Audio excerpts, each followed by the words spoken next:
Morning, guys. Hope you're all well. So today's lesson is going to be on the rule of thirds. And so in this lesson, I want you to learn about the photographic concept of the rule of thirds and how it applies and how you can apply it to two of your images. Those images will be submitted into Google Classroom, and I've already put up the assignment there. So what I've got here on the screen is I've opened up the assignment. You can have a look at it. So how do we learn about the rule of thirds in this lesson? So what I've got for you is attachments down here, which are links to websites and tools. The first one is a website from Expert Photography, and that outlines what the rule of thirds is, defines it, and shows you visual examples. If you're having difficulty reading this text, please go to the Read Aloud website, the Chrome Web Store site, and add the Read Aloud, a text-to-speech voice recorder extension to your Chrome browser. That will read the website to you. So once you have read that, then I'd like you to click on the link to the video. Watch the video, learn about the concept, how it's applied, learn about the exceptions as well. And then we have two tasks. We have one that is compulsory, which is your individual task, and that's for you to take one landscape and one portrait image, and to make sure that when you take your portrait image, that the eyes land on the cross hairs, so to speak.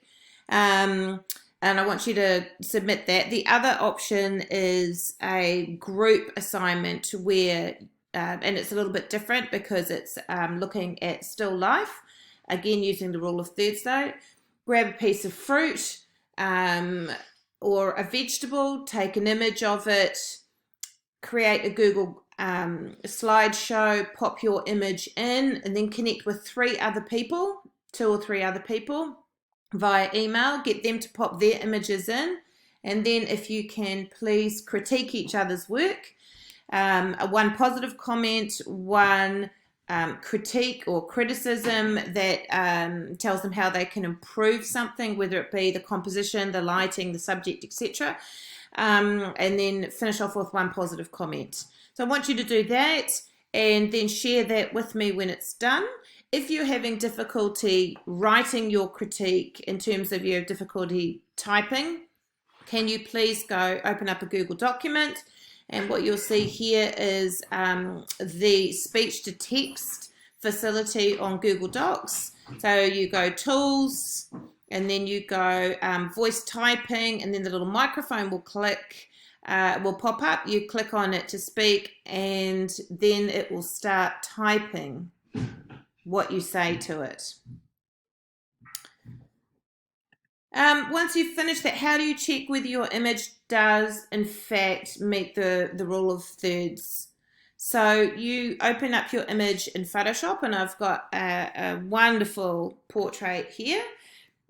The easiest way to do it is to click on the crop tool, click once, then click again.